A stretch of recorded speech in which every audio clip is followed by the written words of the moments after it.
एक घने जंगल में एक बहुत ही चतुर लोमड़ी रहती थी। वह अपनी बुद्धि से हर मुश्किल का हल निकाल लेती थी। एक दिन लोमड़ी को बहुत जोर की भूख लगी।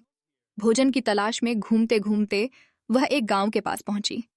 वहां उसने एक कुएं में झांका। पानी में उसे अपनी ही परछाई दिखाई, लेकिन उसे लगा कि कुएं में कोई दूसरी लोमड़ी है जिसके मुंह में पनीर का टुकड़ा है। लालच में आकर लोमड़ी ने सोचा, अगर मैं इस लोमड़ी को डराऊं तो पनीर मेरा हो जाएगा। यह सोचकर वह जोर से भौंकी। जैसे ही वह भौंकी, उसकी आवाज गूंजी और वह डर के मारे कुएं में गिर पड़ी। कुएं में गिरते ही उसे समझ आ गया कि वह अपनी ही परछाई को असली समझ बैठी थी। थोड़ी देर बाद एक बकरा वहां आया। लोमड़ी ने चालाकी से कहा, यहां बहुत मीठा पानी है, आ जाओ। बकरा कूद पड़ा। लोमड़ी उसकी पीठ पर चढ़कर बाहर निकल गई और बोली, अकल हो तो हर मुश्किल से रास्ता मिल जाता है।